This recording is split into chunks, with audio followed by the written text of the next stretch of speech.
জন্য আর লাল ঝান্ডাকে শেষ করার জন্য। তাহলে এখন যদি কোনো মানুষকে বোকা বানানোর জন্য বলে যে তৃণমূল বিজেপিকে আটকাবে, তাহলে তৃণমূলের জন্মের ঠিকুজিতে লেখা নেই যে বিজেপিকে আটকাবে, সেখানে লেখা আছে লাল ঝান্ডাকে আটকাবে আর বিজেপির জন্য রাস্তা করে দেবে। আর তাই হয়েছে। গত 10 বছরে বিজেপি বেড়েছে। চোপড়ায় বলুন, আমাদের রাজ্যে বলুন, কি করে বাড়লো? এই যে নাগরিকতা 1 বছর আগে আমাদের এখানেও মিটিং করে গেছে, নাগরিকতা সংশোধনী আইন নিয়ে আলোচনা হচ্ছে। দিলীপ ঘোষ বলছিল না 2 কোটি বাঙালিকে বাংলা ছাড়া করে দেবো, রোজ বলছিল উল্টোপাল্টা কথা। কি করে বলে?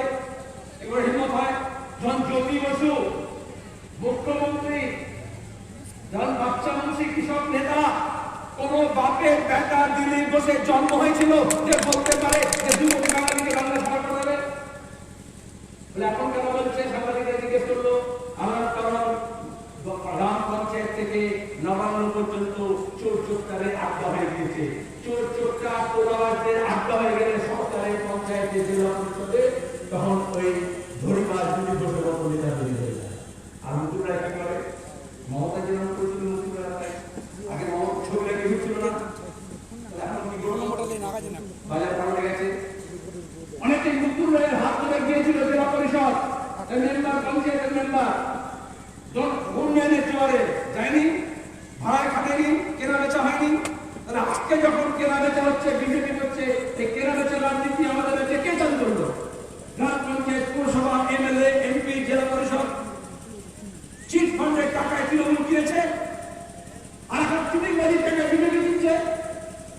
একজন চিট ফান্ডের চোর আর একজন চিটিংবাজের রাজত্ব চালাচ্ছে বিজেপি।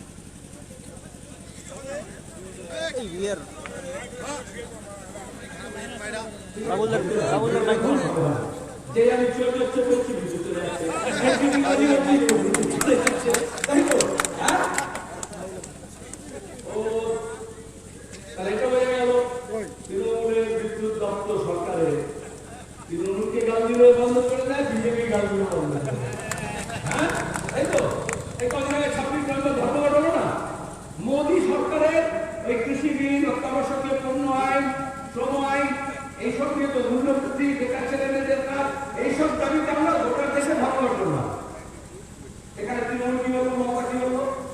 না, পশ্চিমবঙ্গে না করা যাবে না।